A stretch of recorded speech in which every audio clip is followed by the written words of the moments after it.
This is It's Not in the Syllabus podcast, the how-tos of a student beyond classroom walls.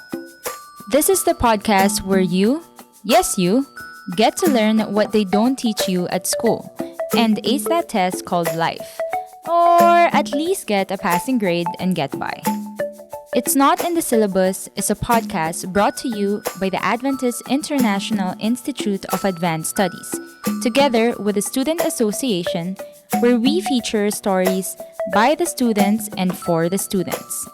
Join us as we discover life lessons you'll surely need.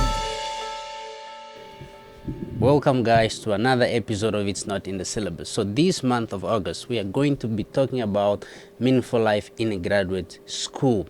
Today's topic is dealing with imposter syndrome. So I have a privilege now to have discussed this topic with a friend of mine, someone who has been here for quite a while. In fact, she knows more AIIAS than anybody else, right? I think she knows more AIIAS than anybody else. So it's not other than Ingrid Oberholster. How are you doing? I'm good, thank you. Thank It's you good for to have having you me here. on the podcast. Thank you. So, when you come to introduce Ingrid, I'll be lost. I've known Ingrid for a few years now, but I will let her introduce herself. Tell me about you, what you've been doing right now. Sure. So my name is Ingrid Oberholster, as Eddie introduced me, and I am studying a Master's of Business Administration with an emphasis in management. Wow. And I'm in my final stages, so I'm writing at the moment. Good. So you're writing a thesis or a project? Project. Good, Yeah. good. And Ingrid also she worked as a media. I used to work in the public relations. And department. she was a girls dean in Maxwell. And I just want to give a shout out to probably Dr. Oberholster and Mama Oberholster if they're watching this episode.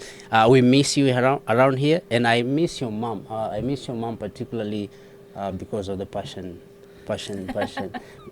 cake. So Ingrid, it's good to have you here. Let's dive into our conversation. Sure. When we talk about dealing with imposting syndrome, what is it? So imposter syndrome is defined in lay terms as feeling like you are inadequate or that you don't belong in a setting Yeah. because you feel like you're not enough. When you feel not enough. Something that I also read is usually those are feeling of students sometimes or workers who are so potential, but when they do their works, they feel it's not even coming up nicely. Exactly. And there are many sideways to look at it because it affects maybe their bringing, the way they've been brought up. But what are the types of imposter syndrome, if you can just share with us? So according to Management 3.0, there are 5 different types of imposter syndrome. The most common, I think, that we use in social media or in social settings is the perfectionist. This is a person who would always look for things to go perfectly. Slight errors are considered failure, which leads to feelings of shame and guilt. Then we have the superhero. Success is based on how many different roles they can play. For example, if they're a parent or a partner or a boss, father, student. Okay. If they can't play them all perfectly, then they feel like a fraud. Then we have the expert. Someone who seeks to know everything. If they don't know even a little bit, or if they lack knowledge in one conversation, they feel like a failure. So it's a know-it-all, for lack of a better term. And then we have the natural genius. So someone who has very high goals and they expect to meet them quickly and effortlessly. When things get difficult, they feel very ashamed. Then we have, I think, a very common one at AIIAS, which is the soloist. This person needs to do things alone without help from anyone. You're talking because you're writing? And they interpret needing help as a sign of their weakness and failure. So maybe they don't feel like they can ask for help, or maybe they feel like they shouldn't ask for help. Thank you for listing those. From friend to friend. Sure. I know that you are a perfectionist. I am a perfectionist. This I know. So when you feel as a perfectionist, ever been a moment that you've done something that you feel this is not too good, based on the types of imposter syndrome? I think way too many times. So can you tell us how Sure. was it? So what I was actually going to say is one of the hardest parts about being a student at AIIAS is we have very intense classes, right? Very. You need to And- emphasize the very. And they're set up that way on purpose. How so? So that students can finish on time. Correct. So we don't have a summer break. We don't stop for an academic year. We go all the way through. Yeah. We do Right. have, but not much as I mean, other we schools. have like a week Yeah. in between Yeah, terms, but we have from January to December, we are in classes. Maybe a week here A or week. a week there. Yeah, December 2 weeks maybe. Exactly. Yeah. But most of our subjects we finish within a 9-week period. Correct. Which is a normal term. Yeah. Which is quite intense if you think about it, because especially a doctoral class or a Yeah. master's class, it goes very fast. Considering the requirements also. Exactly. Yeah. 20-page papers, 300 pages of reading, 3 et cetera, books et cetera. review. Yeah, exactly. And those are all in the same class. Yeah. So it can get really intense. And I think sometimes we, as students, we want to prove to our teachers that we can do amazing work. And we want to do the best that we can do. We don't want to lose face in front of them. Yeah. And so we tend to try and be perfect, like a paper Yeah. where it doesn't need any editing because everything is just perfect. But we're not Grammarly, Yeah. Yeah. So yeah, I think we have a lot of perfectionism. Me personally, I have been writing for longer than I would like to admit. Correct. Something that should take a short time is taking me a lot longer. And every time I feel down about it, my father always tells me one thing. He says, the important part is finishing, not getting it perfect, because there's Yeah. nothing to look at Yeah, and yeah. analyze if you don't write anything down. Correct. Telling my brain that is sometimes a bit of a challenge. And when he tells that, he tells based on experience, because he's an academician for many years. Yeah. Now, when you felt that way, what was some of the coping mechanism that you used? And I'm coming up for other types of imposter syndrome, but I just want Yeah. to talk about the perfectionist. And what are the types of some mechanism that you use so that we can help our student? I myself, I will not say that I'm a perfectionist, but I like something good. I like quality. Yeah. And I think it's a balance.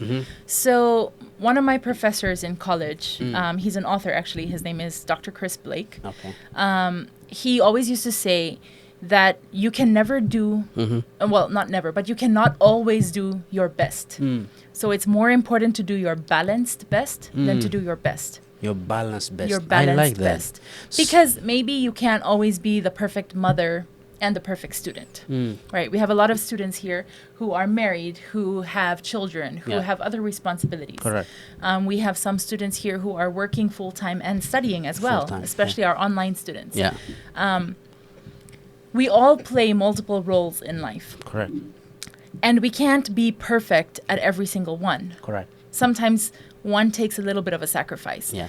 Whether that is our health because we're not sleeping, or our papers because we are sleeping and doing other things. Yeah. But I think it's important that we remember the balanced best. I think it's been one of the things that has kept me going. But I need to be very conscious that that's what's happening with me.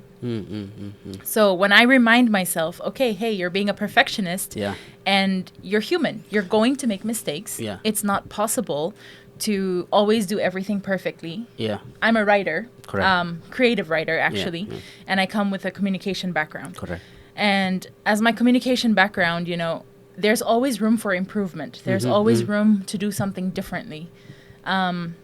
There's not one way to write a sentence. Correct. There are many ways. There is not one vocabulary word to use. Yeah, You yeah. know? And based on who's editing it or who's looking at it, Yeah. they would always have opinions and feedback.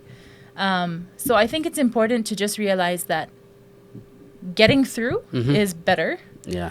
Then you get it perfect. than getting it perfect. But just reminding yourself that it's all about balance. Yeah. And you have to be honest with yourself, which Yeah. is really hard to do when you're in the middle of something. Yeah. Yeah. But being honest about what you're capable of Correct. and what you're sacrificing. I think that's a very good question to ask yourself. What am I sacrificing to get that extra 2%? Yeah. You know, I think that matters a lot.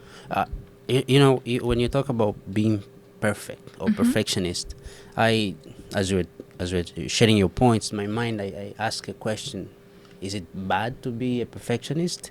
Not at all. Until when do you need to strike a balance between perfectionist and to have that balance that you need to finish your whatever you're doing, your project, if it's work, if it's in school?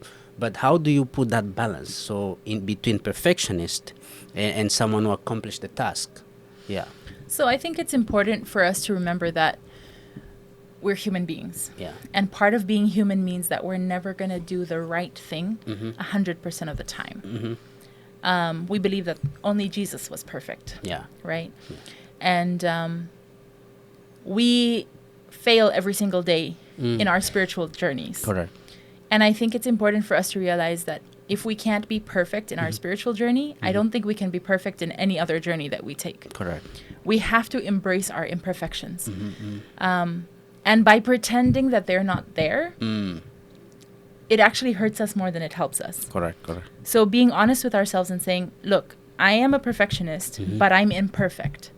Yeah, human being. Instead of me looking for perfectionism, let me look and see what I can do to better balance my life. Correct, correct. So being honest with yourself about your priorities, about who you are, what you want, your values, your goals. You know, your journey might be completely different from mine. My struggles will not be your struggles. Correct.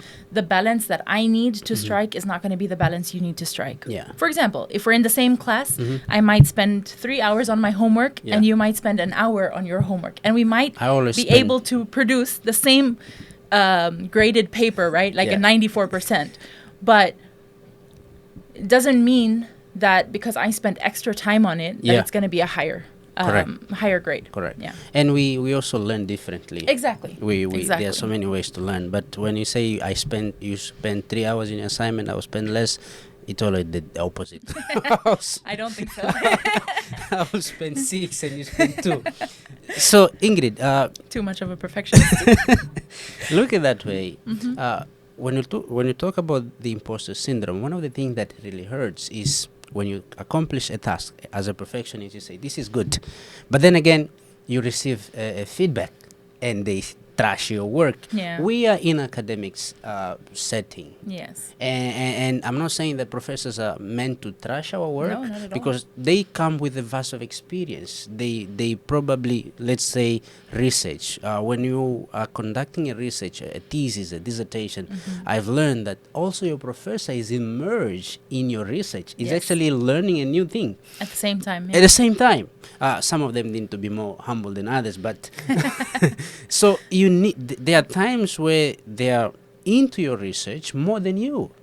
So they then begin to strike questions that you never thought of it. So as a researcher, how do you deal with some of the feedbacks, harsh feedbacks, or even constructive feedbacks? How do you deal with that? Whew, that's a good question. First of all, I want to put a disclaimer out there. Yeah. I would love it if our professors trashed our work. They do sometimes. And the reason for that is because I think that's how we learn. But you need to emphasize the way how they trash it. Yes. No, so, I mean, criticism, right, Yeah. is sometimes difficult for us to understand. Yeah. But constructive criticism That's the is thing. meant to help us grow. Correct. We are students. We are learning, right? Yeah. I mean, I hope we're learning. You have a question about that? And the whole point of learning is to Yeah. do better. If we are struggling to learn something, having someone give us feedback and say, hey, I like where you're taking this, but you're a little bit off center. It gives us the opportunity to refocus our attention to where it needs to go. Yeah. And at the same time, remind us of how to improve ourselves. You know, if we don't get that constructive criticism, we're not given the opportunity to improve where we are. Yeah. And I think that that's very crucial for growth. So that's my little disclaimer. Yeah. In terms of research, I think it's really important for us to go back to our goals and our values. All right. Okay. One of AIIAS's values, core values, is excellence. For sure. And research also is there. Which kind of but how do you define excellence? Makes you feel, you know, like, hey, I need to be a perfectionist because I am expected to be excellent. Excellent. Quality. However, I think it's balanced excellence. But how do you define excellence? And then we go back to my previous question: to in which umbrella do you look at the word excellence? Is it excellent from the student's perspective? Is it excellent from the faculty perspective, administrative perspective? So, From God's perspective. then it's high. I think when we represent God, we have to produce quality work. Correct. Quality doesn't mean perfect. Yes. Excellent doesn't mean perfect. Correct. It means good quality. Good quality, acceptable. I would say a little bit higher than acceptable. But excellence and perfectionism Yeah. don't have to coexist. Yeah. I think you can have excellent work without being a perfectionist. So how then do you motivate yourself when dealing with imposter syndromes?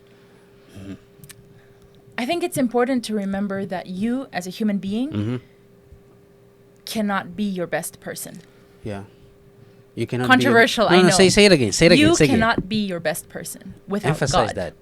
Oh, now you make sense. See, and that's where I'm going with it, because we can try to be the very best that we can be, but without God, we will never reach our full potential. Because the Bible says, because of our filthy rags and so forth and so forth. We are born with a desire for God. We are born because God intended us to be here. And whose we are, Can someone give that the mic? she needs to preach now. whose we are is more important than who we are. Whose we are is Is- more important. That's deep. Say it again. Whose we are is more important than who we are. Okay. And I think, what sets AIIAS students apart in many ways is that we really focus on spirituality. In fact, it's one of our 3 main goals in the mission statement, right? Yeah. So And which is good. we're trying to develop leaders that excel in scholarship. No, we are not trying. They are developing. Well, to develop is the words that we use in the mission statement. But Yeah. it specifically mentions excelling in spirituality. Excellence. Excellent. No. Spirituality, scholarship, and service. Okay. So just as important as our academic journeys are, Yeah. our spiritual journeys are just as important, and our service is just as important. And I think it's super important for us to realize that when we are faced in a situation where we feel like we are not adequate enough, Yeah. first of all, we have to turn to God. Okay? We have to remind ourselves who He created us to be, Yeah. Purpose. right? The purpose that He's given us. And then we have to remember why we're here. Correct. As students, you're not going to be on your level, as on the same level as your professors. Yeah. That's why they're here, because they're experts in that Ingrid, field. Don't lose Yeah. your thought. And in fact, this is what we need to emphasize, because there are students who like to compete with professors, and professors who like to compete with students. And here, I hope we don't have that. no. Usually, it's between the conversation. You can even feel like this guy is really hitting, and professor is also hitting the same. But we are meant to be different. We have levels. Once a student, you might be a faculty tomorrow. And the faculty that is today, he was once a student. But let's not forget that Yeah. faculty members Yeah. will always be students. Learners. They're continuing. learning. Well, they're studying still. Yeah. Right. They're studying their field. They're continuously developing themselves Yeah. in their own field. Yeah. So, in as much as we say just students, right? It's even faculty. For example, you're a PhD student. Yes. If you graduate. No, don't say if. Okay, let me rephrase. When you graduate, Correct. If you go and be a professor, your first year as a professor, you might struggle with imposter syndrome. I will. Right? Because will. you're used to being a student, Yeah. and now the tables have turned. And the expectations are many. Exactly. Yeah. So now the question is, how do you rise to where you need to be? Imposter syndrome doesn't have to be a bad thing. When we talk about it, we usually talk about it in a bad term. way, correct. But how do you reach your potential is just as important as do I belong in this room? Yeah. I think it's important for us to talk about that, because there are people that we consider experts, researchers, psychologists, people whose podcasts I love and listen to all the time. Yeah. I hope you love ours, though. I do. Yeah, okay. Yes. But I'm talking specifically about people like Simon Sinek, Yeah. Brene Brown, Adam Grant. Yeah. These are all researchers Correct. who have podcasts who talk about human psychology on some level and leadership. Correct. And one thing that they all agree on is that imposter syndrome takes place at every level, including theirs. which these are published authors. Yeah. They're they're Well-versed. well-known researchers. They're well-known in their fields, outside of their fields. Yeah. But they also struggle with imposter syndrome. So if they still struggle with it, How much more? then how much more is someone who's not there yet? Yeah. I think it's important for us to be honest with ourselves and say, imposter syndrome is Yeah. something that we have termed as a bad thing, but it doesn't necessarily have to be. It's a sign that we either need to be honest about our potential and what we're capable of, Correct. or we need to rise to where we want to be. And in neither case is it a bad thing. Yeah. It's just a reminder that we're not there yet. Yeah. But then again, in our spiritual life, we're also not there yet. And in fact, we will never be there yet, because if you are there, then there's no growth. Exactly. In fact, that zeal to not be there, it gives you a motivation to continue and strive. So then maybe it's more important to say that if you don't have imposter syndrome, it's more dangerous. So, imposter syndrome is probably the way I read it. It's because there are so many things that cause it. Yeah. Your upbringing. Can you talk a little bit on how what are the causes of imposter syndrome, if you will? So some of the things that lead to imposter syndrome? To imposter syndrome. Well, I think that, the types of imposter syndrome point to that. It's possible that, especially millennials, we have this running joke in the millennial community where they say, our generation was awarded for everything. For example, you did such a good job for trying. Yeah. Okay, so instead of getting only the top 3 places, we now give participatory awards out, which makes some of us feel like, hey, we should be awarded for anything. Anything. And you should be praised for anything. Exactly. We should be appreciated. We should be recognized. And the danger with that is that it then can lead to, in the future, saying, but I'm gifted. If I'm gifted and it doesn't come easy to me, and I'm struggling, then it's a problem. Maybe I'm the problem. And that's one of the types of imposter syndrome. Correct. It could be, when you were a child, you don't like asking for help. Yeah. And now suddenly, like the soloist, right? Yeah. And now suddenly, when you're in graduate school, everything is so new. Yeah. Maybe you've been working for 10 years in the field, and now you're coming back to graduate school. And now the question is, how do I learn how to study again? I can't leave my work at work. Yeah. I bring it home with me. Yeah.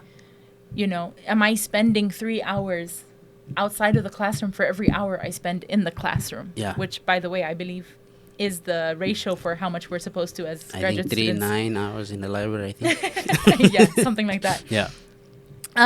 So I think it all stems from experiences that we've had previously in life. Even kids that were always excellent, who are straight A students, for example. Like you. No, I was definitely not a straight A student. My mother would love to testify to that. She'll be watching this. But if we look at those people who are straight A students and we say, you've always excelled, how can you get a B now? And it's actually difficult for you to get a B when you all your life you have been an A student. Exactly. Yeah. I have a friend. She might kill me for telling this story, but she wasn't able to finish her coursework in time. She had a lot of other responsibilities for the term. Yeah. And she messaged me and she was like, I feel terrible about myself. I wish that I was able to finish all my work, and I don't want my professors to think, badly of me. Yeah. I tried. I really appreciate their classes. I appreciate everything they've done for me, but I just didn't make it in time. She had a lot going on. At AIIAS, we have so much outside of the classroom. Yeah. We have mission trips. We have clubs. We have communities. Some people are leaders in their communities. We have spiritual service. We have social services. We have which all are kinds good, of things. but sometimes can also be a distraction. They're wonderful, right? Yeah, I mean, these are all part of our external services. Learning, because we're still learning and growing, and this is how we develop leaders. Correct. But she told me that, and I said, that's so common. Yeah. But at some point, we have to recognize that we're given 24 hours in a day. All of us. All of us. And some people choose to sacrifice their health, their sleep, their eating. Some people choose to sacrifice their family time. Some people choose to sacrifice their schoolwork. Yeah, yeah. Maybe you say, I can't give 5 hours to school today, but I Yeah. can give 3. Yeah, yeah. Does that mean that you're going to fail? No. No. But to a perfectionist, maybe. Maybe. You know, speaking of the courses, I've known when I was taking my chaplaincy courses that I've discovered the reason why I behave this certain way has to do with my upbringing. I'm not ever satisfied with anything, and this is actually one of the Yes. imposter syndrome. I'm not satisfied. In as much you give me credit, that is good. I don't I accept always need more. because I always need more. And I've learned the reason why I always strive for more is because when I was growing up, I did not have individuals who told me, no, you did a good job. This is good. So in my mind, the reason why I do things the way I do, I can even sacrifice, I'm not sure if I'm alcoholic, or I can sacrifice sleep, eat, social activities just for me to finish my whatever I have. So I've learned that it has to do with my upbringing. And there are guys also who were taught they were not good enough. That's why they spend so much hour trying to prove they are good enough. You understand? And no, I do. Yeah. I've studied a lot about psychology. Correct. Mostly because I'm interested in the topic. Yeah. And as much as I do agree with you, I need to insert a little clause. It's super important for us to acknowledge how our upbringing shapes who we are today. Definitely. Being aware of that is super important. In fact, I became aware of it.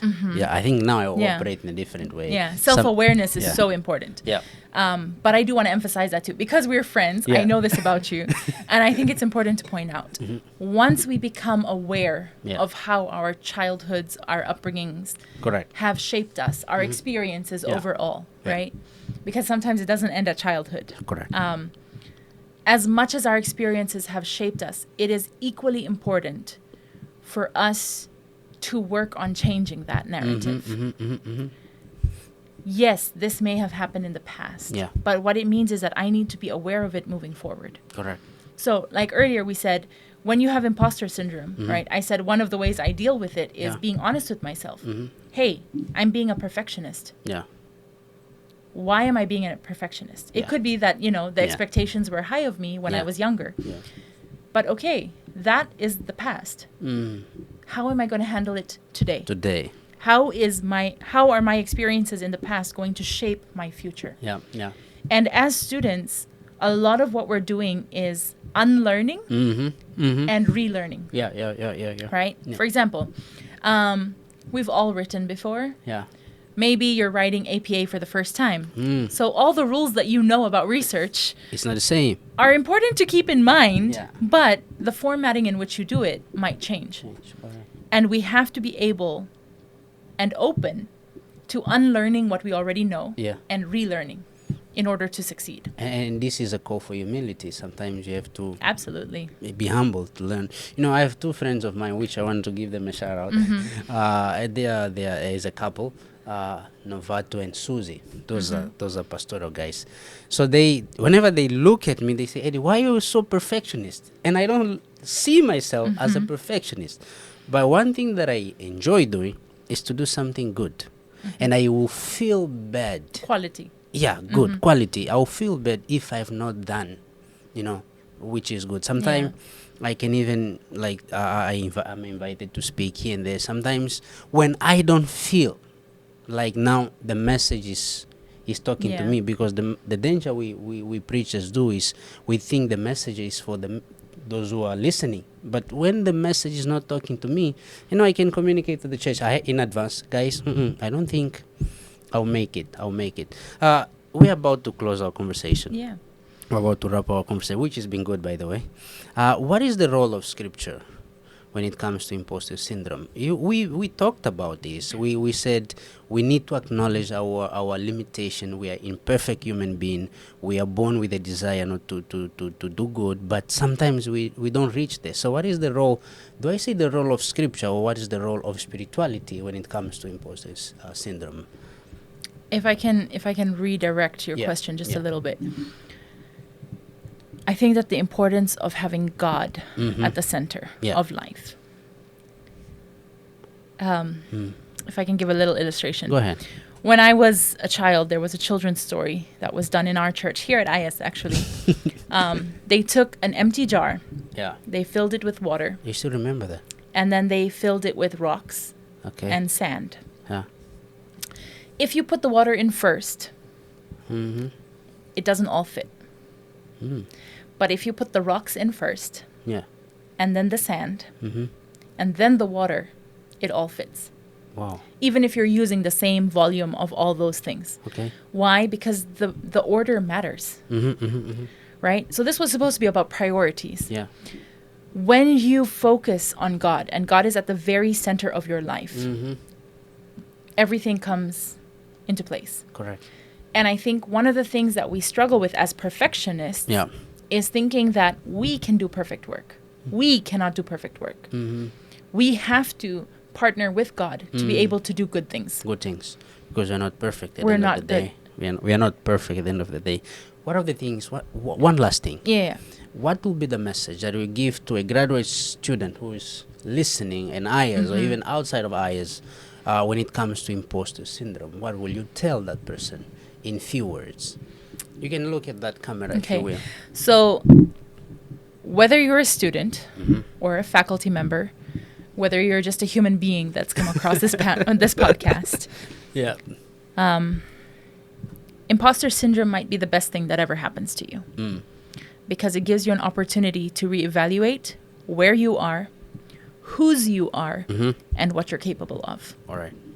Yeah, good. So you need values and priorities. Values and priority, and also has an element of purpose. Exactly. But you need to also have a balance when you evaluate yourself. When you know that I can do certain things up to here, but if I don't, I will not stop being human being. Yeah. There's another quote, and it says, "You can do anything." Yeah.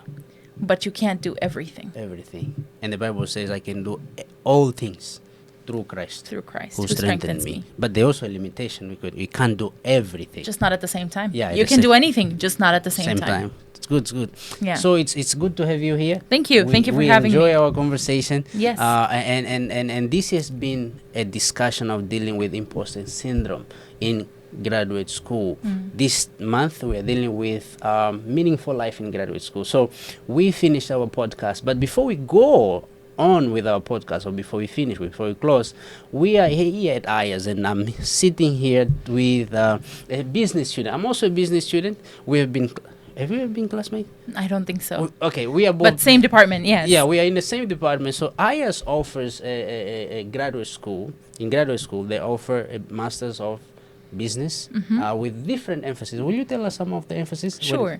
We have a management emphasis. We have an IT emphasis. Information system. Technology. We have an accounting emphasis. And we have a finance emphasis. And for the PhD, also won't differ, but I don't think they have a PhD in information system, right? Not yet, but they might have. So we have PhD emphasis in human resource, which is PhD in business. PhD in business, human resource, emphasis in human resource, PhD in management, PhD in accounting, PhD in finance. What else? What am I missing? I think those are the four. So those are the ones. If you are watching this podcast and you are considering graduate school, consider AIIAS. This is the best place for you to learn, not just about research, not just about graduate level, but it's the best place for you to bring your family, for you to learn about God. This place provides a suitable environment for anybody who is willing to become a leader in a Seventh-day Adventist church. Until then, we are going to say bye for now, but surely we will come for the next episode. Bye-bye.